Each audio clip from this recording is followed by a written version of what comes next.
Hello everyone, I'm Hugo. And I'm Jake, and I promise not to make a corny joke about the age of this episode. Oh good, because this is Ask Hugo number 40, which will be prime. Every episode, I can't wait till we're in the 50s and 60s so you can stop with your stupid fucking middle-aged jokes. It wasn't funny the first time. It wasn't. Even this bit where I am mad about you keep making that joke is getting old. That's how old the bit is. It's not even fucking funny, ironically, anymore. So. I want to, though. I don't care what you want. This is my show, so read the first thing. Halloween 2, Brenda 1. Halloween 2, Brenda 1. My son will be starting kindergarten next year. I am uncomfortable with him saying the Pledge of Allegiance as is.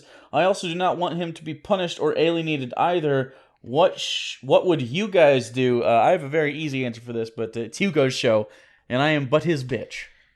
Well, I'll go first, and you work in schools and stuff or have in the past, so... I do not currently work in schools.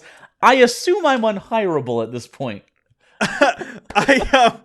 Well, see, the thing is, this show, I don't use my real name on here. You do. I assume if you Google your full name, this might come up, so that's pretty bad. But anyway, as far as the Pledge of Allegiance things goes, as far as him getting in trouble, I'm pretty sure there have been court decisions before that have basically said they can't make kids stand up and do the Pledge of Allegiance.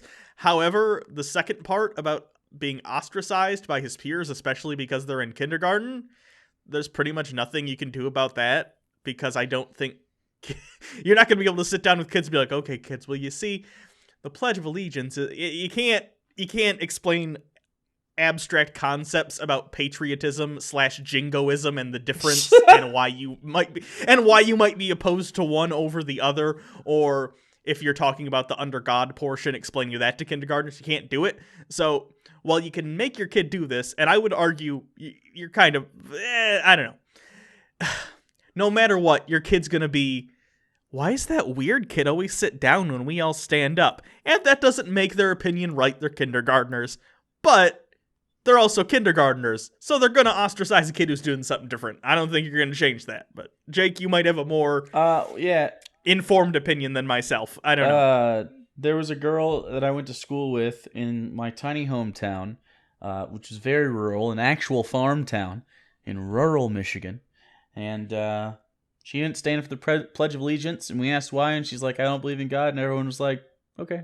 That's in, I assume that was in at least middle or high school, though, right? No, in high school, they don't make second Pledge grade. Of Allegiance. Elementary? Second grade. Second grade? So okay, you're 2 years maybe. older than kindergartners, and you actually know what the Pledge of Allegiance is about at that point. Kindergartners are not that smart. They're starting to be people, but you're not really, starting to have, a personality until you're, 4 or 5 anyways. So, by the time you are done with kindergarten, you're starting to be able to understand, complex concepts. So, it's not even a thing that they would have to worry about, honestly. And I would ask your kid if they want to do that or not whether or not you're comfortable with it, to be fair. Yeah, I feel like it's a little use my kid to make a point. And I get it. And I get yeah, it. No, I get your point. I think the Pledge of Allegiance is weird anyway to make kids do. You can always say, if you want to stand, that's cool. If you don't want to say it, that's okay, because people did it. I didn't say it for the most part, especially when I became, had informed opinions of my own. And so it's just not a big deal, and there is no repercussion. The kid's not going to get in trouble. Although if you go to a private school, they probably could change the rules. So I don't know, but it's kindergarten, so I can't believe you're throwing them in a private kindergarten. You watch us, you can't be that high up, right? In the social ladder. I cannot believe still today they're making kids say the fucking Pledge of Allegiance every morning. It's more of an institution than it is a rule. People just don't even think about it. It's like that. We do the pledge in the morning, and then we go on for the rest of the day. It's kind of, it's ritualistic in a way. It's kind of like senior skip day. Everyone skips senior day. I don't know. It's just part of the fabric of schools, and they don't make you do it, and there's no law that says you have to. There's no law that says the teacher even has to enforce it. You don't even have to have your kids do it if they don't want to. You don't have to turn it on the speaker. It's just a thing that happens. So the funny thing is, I don't think there's a single person who enjoys that ritual either. Like, not from the teacher to the student. No student takes it seriously. No one's like, yes, I am excited for this day of school in this great country of mine. Post 9/11 was a little different, but it's been 16 years, and those people are all still dead as fuck.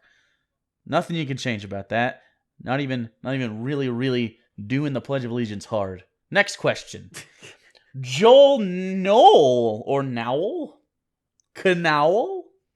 If you two woke up tomorrow body swapped, who would be more unhappy? Oh fuck. I'll tell you my opinion. I'll be happier in Jake's body, and I'll tell you why. I think there's more room for improvement there than there is here. So it's true. Like, I'm more of a fixer-upper, and you're kind of like this is your ceiling. That sounded so mean. That was so funny, though.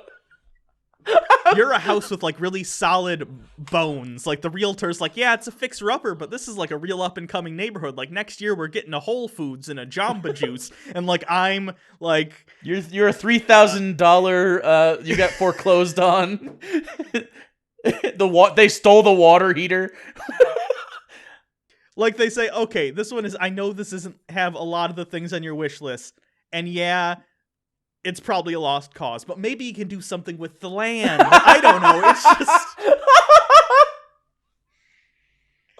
just... Hugo has a humongous dong, though, so it's fine. Actually, my number one... the first thing I thought of, no joke, was, wow, his butthole is in disarray a lot, though.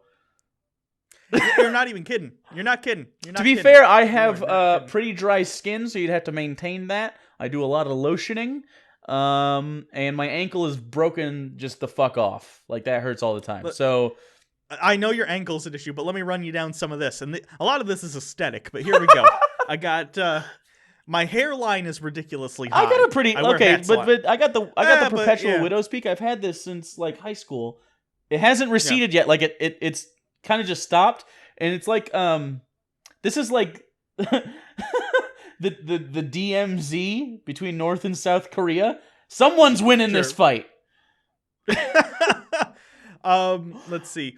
My eyes are squinty, as people have mentioned. They don't open up. Like, even when I try and just like be, I got like big old weird. blue ones. That's true.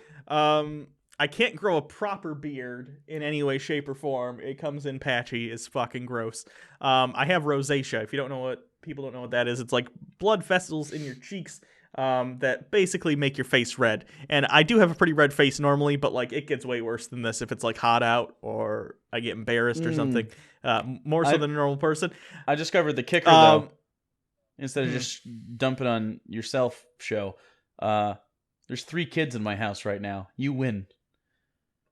I was gonna mention that too, but well, see, the thing is though, if I get your body, I don't have to care about. I'll just be like, you just fucking ghost. Bye. I'll just leave.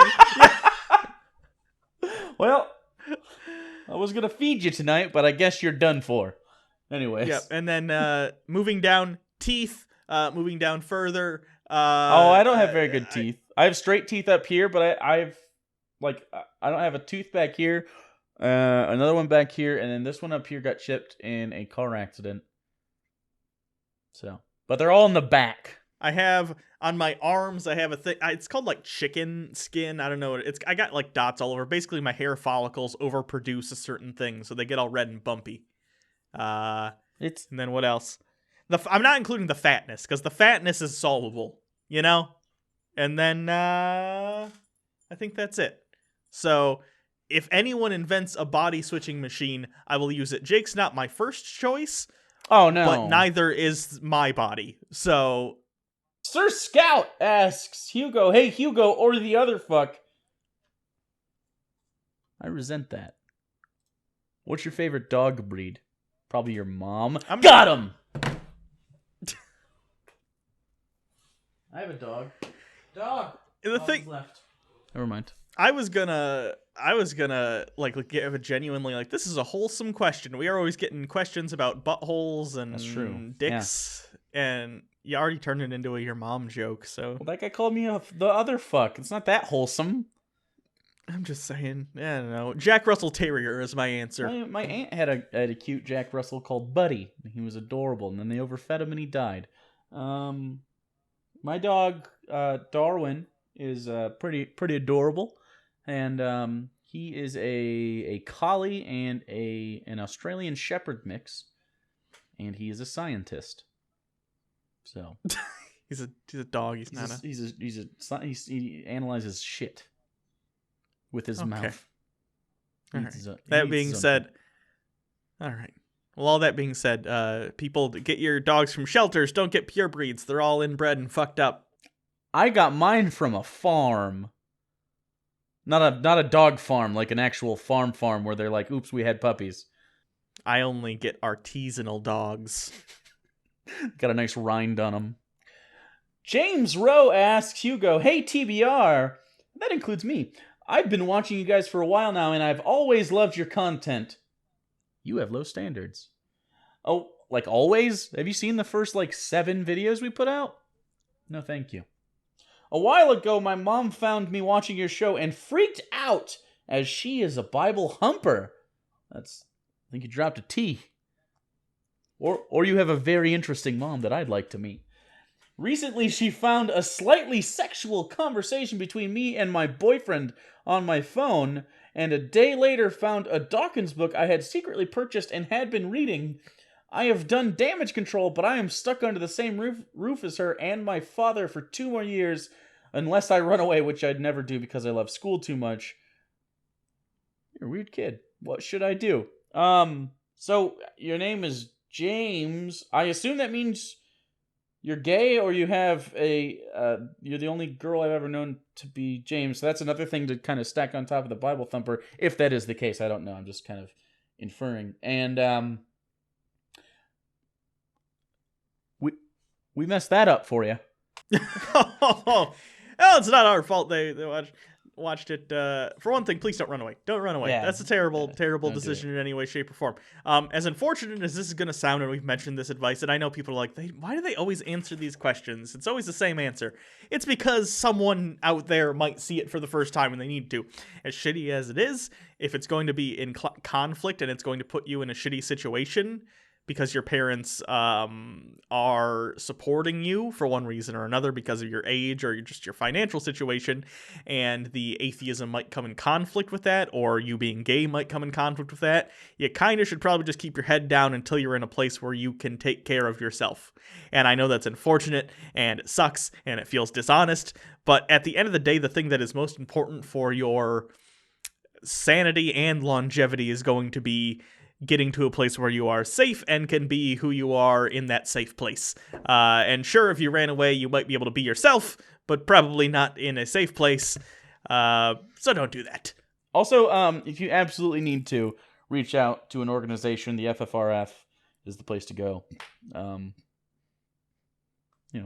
For what Andrew, they do? Andrew Seidel and stuff. They just have resources. They won't. Okay. Directly be able to help, but the Thinking Atheist, Seth might know some people. I don't know anyone directly that helps with kids that need homes and stuff, but there's a Reddit specifically for that as well. I want to say it's Atheist Seeking Shelter, but I could be wrong.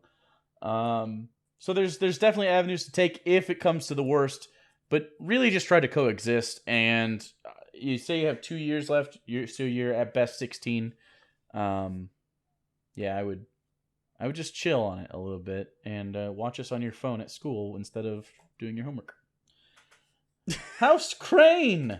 Dear Hugo and Jake, there is no good way to phrase this question, so I'm just gonna give it my best shot. I don't think anti-beastiality, animal fucking, laws make sense. Also, I hope you're not this 8-year-old in this picture. Killing a cow and eating it is perfectly okay in terms of legality. Killing a cow and leaving its body to rot in a field is also perfectly okay in terms of legality. However, sticking your dick at a cow, won't even feel it, have you seen the size of a bull's penis, oh god, is illegal and could land you in prison. So we're allowed to wantonly kill farm animals by the billions, but we aren't allowed to fuck them. I don't know, seems kind of odd. Thoughts? I'm asking for a friend. I love that little tack on. Now, I will not assume that you want to fuck cows, because let's face it, those are objectively unsexy animals. You want to go for a mandrill or maybe bonobo is another. Something that kind of looks like us, but they're smaller and they can be handled. Oh, I'd go for something like a fucking, like a dolphin or a stallion. Something majestic. Dude, a dolphin could reciprocate, though. Sure. I picked this question, by the way. Do you remember, like, 2 years ago, like, almost every episode, we had someone commenting about bestiality because we took... vegans or some shit. We took... I don't remember what it was. No, it was for a while we had this thing because in one episode we took the apparently controversial stance that you shouldn't fuck animals. Oh, that's and all right. Of a sudden, yeah. Half every episode we'd get at least 1 or 2 people in the comments being like, here's exactly why you should fuck animals, and here's why. I think we even had one person say specifically, here's why I fuck my dog, and here's like how I know they consent. I remember that. It was so weird. So this is a good throwback question about bestiality. Can I just say real quick that this is in no way derailed, and that's odd. This is on topic.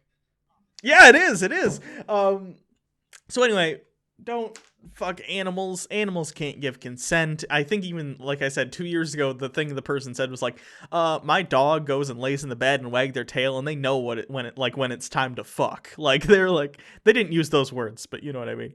My dog sleeps with his dick out, and I'm sure he'd be fine if I touched it, but it's only because I took his balls, and he can't be really sexually aroused. Like they trust you. You don't understand that, like dogs specifically and pets, but they trust you, and that's kind of the thing. Like if you routinely beat the fuck out of an animal and then try to stick your D in it, it's not gonna reciprocate. Do you understand? As far as the whole comparing it to eating them thing, there's a difference. It's a pretty easy difference. There's a biological predisposition to wanting to eat animals because we are omnivores. And then this person, I'm going to tell you what's going to happen, though. Then this person's going to come back and say, well, I have a biological predisposition to want to fuck that dog, sure, but it's not, whatever they want to fuck. It's not the biological standard to which all people exist on, so that's why there's laws against it, because people find it No, I understand. You're going to play devil's advocate. Gay marriage. Yeah, we get it. Yep. No, I totally understand. Yep. I'm just saying, like, there's, like, 10% of the population of any mammal, give or take, plus or minus, is homosexual and shows homosexual tendencies. Like sheep. I was listening to Lawrence Krauss the other day. Sheep have like monogamous homosexual relationships like 10% of the time. It's pretty standard across all mammals.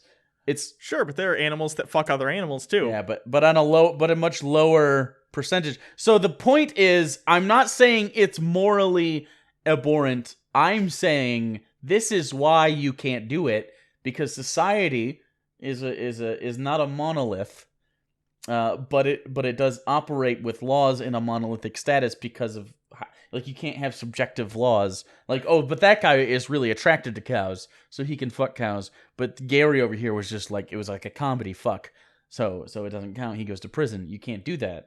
So that's why. Also, the spread of disease and stuff is pretty common, but like, it's not frowned upon in some, like, Arabic countries.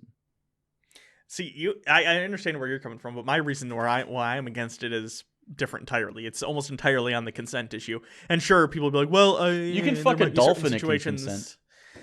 I disagree, because at the end of the day, you're always dealing with a person whose cognitive abilities are going to be way higher than that of an animal. The same reason. Oh, no, I mean, dolphins specifically have like language and can talk, and I think if we can communicate with them, you could achieve consent with dolphins.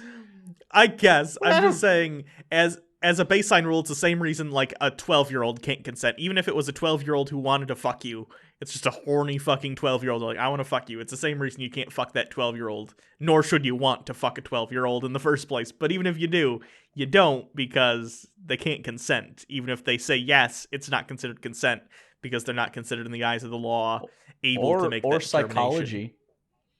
Sure. But now we're going to get all the fucking NAMBLA people down there like, oh, yes, you can. Say, get pop boners and stuff. Like, you can be 6 years old and pop a boner and just squeeze the tip for fucking ever. You don't know what the fuck to do with it. I remember that. I remember specifically, you're like, what is going on down there? And you're just kind of like slapping it around and doing whatever thing, like pressing it on your bed and shit. I don't know what you people do with your dicks. You weirdos. My final criticism to this person is the comparison they draw between that and the eating meat and how are they morally different. If you're saying that killing them is morally wrong, therefore, and we do that, therefore we should fuck them, is the opposite conclusion I would think you would draw. I would think you would draw the conclusion fucking them is wrong. And so is eating them. And so is eating them. Therefore, you should just be a vegan that also does not fuck animals. Like wouldn't that be weird? A vegan that was the bestiality guy. That's probably exists because they feel I'm in tune with nature. They want to fuck me. I don't know. Anyway, I can't believe. Again, I'm sure.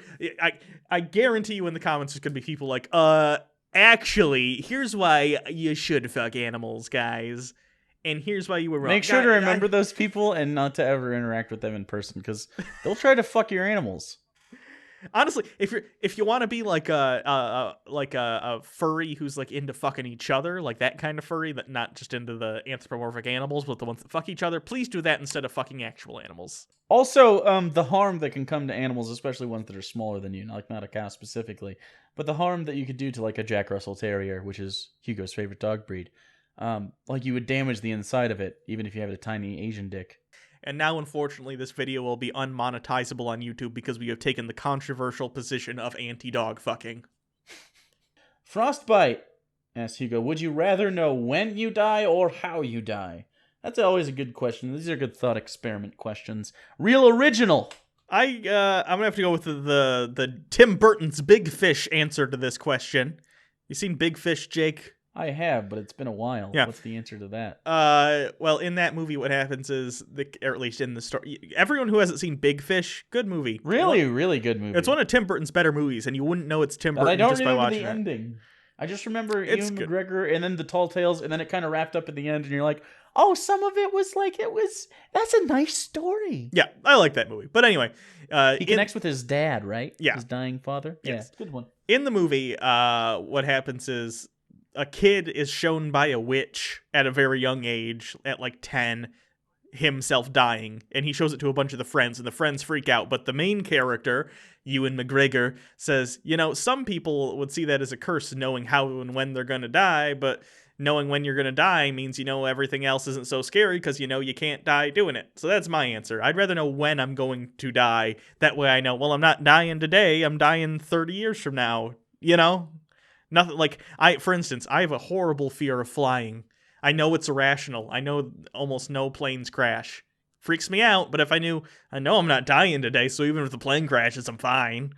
I don't know. Wouldn't it be funny if you're not dying today, but you're trapped in your fucking body and can't move or talk or express any feelings, and you're just in your body for 30 years. And the worst part is oh God, I have 30 more years of this. Yeah, I know, right? Double-edged sword of the Big Fish. Yeah, I get that's the correct answer though for me as well. Yeah. Just when. I don't even need to know how necessarily, because if it's in 2 years, I know it's tragic as fuck.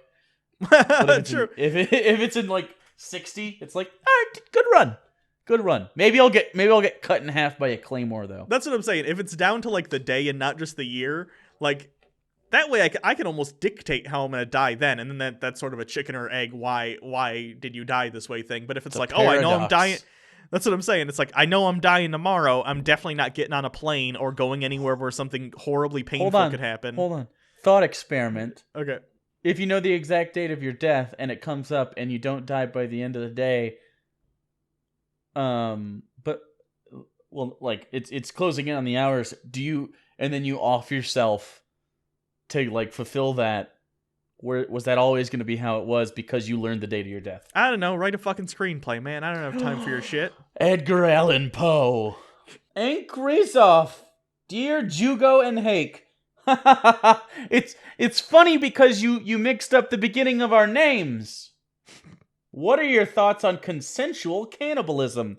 If someone consented prior to death for someone to eat their remains, would you be ethically or morally against people doing it? Would you consent to it? If no, why? If yes, would you want your corpse prepared and served? And who would you want to eat your remains? I read that while I was scanning. Instead of remains, I read that as who would you want to eat your anus? The answer is Hugo. In before Kuru. Kuru, I believe, is restricted to brain tissue only. Just assume in this case there's no illness that you will get from the prepared meal, because that's just an annoying tangent to go off on. I'll let you answer, but I have a good one. Okay. I'm going to go with the same answer I give to... This is my general philosophy on everything in life. If you're consenting adults taking part in this activity, I don't give a fuck what you do as long as it's not affecting other people. You want to eat someone else after they die and they're like, yeah, go for it.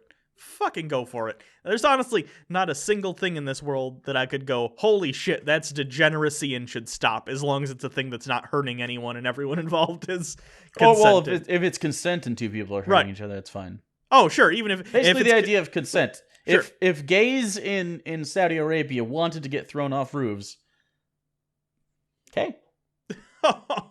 I assume they don't. Yeah, I don't care what people do. As far as like, would I want to be eaten? Not particularly. I don't really care. So this is the thing about after I die. I don't care what happens after I die. I'll be dead. I think Frank Reynolds said it. I don't care. Just throw me in the trash or something. Like, it doesn't matter to me. And then I don't know. Who would I want to eat me? I guess if anyone has to eat me, maybe like your parents. That'd be fucking horrifyingly hilarious. Oh, God. I guess it'd have to be someone I really hate, because I want to give it to someone who, like, doesn't want to eat it. This is against my whole consent thing earlier, but I'm dead, so I don't give a fuck. My morals are gone. I'm dead. Force them to eat my corpse. I forget what that's called. It's Scott something, maybe? Scott Tenorman? Scott Tenorman must die, yeah? Yeah. Right? Mm-hmm. He feeds him his parents. You should reverse that and feed yourself to your parents. That'd be fun. Yeah. Did you ever watch the 200th episode of South Park that got banned after the fact? Did he come back? Yeah, it turned out the whole time they revealed who Cartman's real father was, and it turned out it was Scott Tenorman's dad. So he killed his own dad, who he never got to know. Right. Yeah. Didn't he, at one point during that episode, didn't he think it was all of the Denver Broncos? There were separate episodes, because it turned out in the original Cartman's dad episode, they revealed his mom was his dad because she's a hermaphrodite. Oh. And then in the 200th episode, they're like, oh, we were lying to you. Really, Scott Tenorman's your dad. That's a better twist. Yeah. But as far as the ethically or morally against it, I don't care. Eat whatever. I would eat a person right now. Yeah, if I was if they gave me a piece of a person, I think we've talked about this before. If you deep fry some thigh meat of a person in like a batter, sure, and like maybe human thigh strips, I think I would down those like people fries. Sure, I think it'd be just fine. I think we'd taste good. Probably. Cook it normal. Don't just fucking give it to me. Well, humans eat all the food humans like, so you gotta assume it's just saturated in delicious flavor. Right. Like flounder tastes good because they eat literal shit. So. Oh my God. With all the Hot Pockets I've ingested in my life, you think it's concentrated down into my muscles? You're like people lobster at this point. I'm finely marbled. I am. Guilty as well. I'm Kobe person, let me tell you. Just letting you know. I don't think I want anyone to eat me. But if they did, they'd have to, I don't know, like really prepare me, like Jake 4 ways, and sure. like sous vide and caca Jake, and really get after it, like really prepare me and treat me right. And then, although the real way I want to be my corpse disposed of, donate my body to science, but the head, cut it off, preserve it, put it in a transparent cone, attach that transparent cone, like maybe it's suspended in like a fluid, like a plexiglass, screw that cone onto a rocket, and then shoot me into the sun. All right. Okay. That's it. That's all the questions. We did it. Wow, 40 of these down. How many to go? Who knows? Maybe this is the last one. Apparently YouTube is just fucking burning to the ground or something. So. Oh, hashtag YouTube is over party. It's part 47. Right. It's been happening since we started, and it's still not over. Everyone's freaking out. Nah. Now it is, to be fair, the advertising and stuff is actually a bad thing. Yeah, there's actually, go support smaller YouTubers right now, actually. If you have anyone you're subscribed to that you don't watch that often, but they're like smaller, or us, whatever, go watch. Also, de-ad block the people you actually like. Yeah, there's some shit going on right now on YouTube with ads and ad revenue dropping a bunch because of some there's a whole thing going on where people are getting accused of being PewDiePie and JonTron fucked it for everybody on accident. Basically, no, honestly, that's the honest, like PewDiePie got misconstrued as a Nazi. JonTron stumbled over a shitty debate he shouldn't have accepted, and now advertisers are like, "Oh, I don't know if I want to do that," and then they'll come back in 4 months and it'll be fine. But for now, it is actually going to be quite the struggle. People like I don't know, like Mr. Repzion was just complaining the other day about his ad rev. I gotta imagine it's hurt even more now.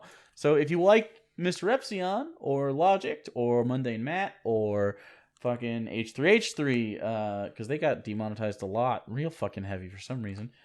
Support them, whether it's through Patreon or not having ad blocker or, I don't know, just going on a binge and letting it run in the background or launching view bots or hacking the mainframe. Sure. Or other things. I don't know what I don't know how to get views here, obviously, so. Yeah. Guess that's it. Ask me more questions in the comments of this video. We'll tackle them next time. I have an idea for... Remember that? Did we do a drunk Ask Hugo? No. Ever? Should we do either a drunk a drunk or the other thing episode of Ask Hugo? I prefer not the liquid version of non-sobriety. And okay. I actually have...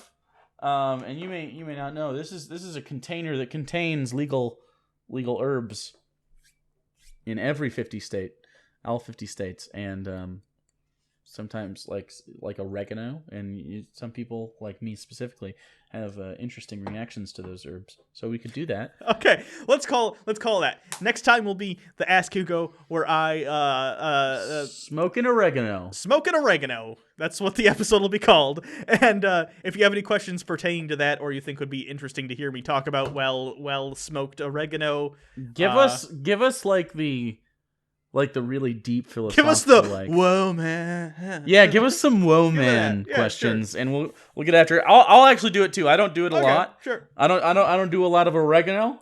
Okay. But so that'll be like a month from now, and we'll get it. Maybe I'll have some new oregano from Oregon.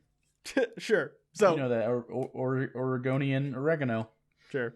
So other than that, you can always follow us on Twitter at Bible Reloaded. You follow Hugo Reloaded. You can subscribe. Make sure to comment down below. Do the Patreon. Whatever.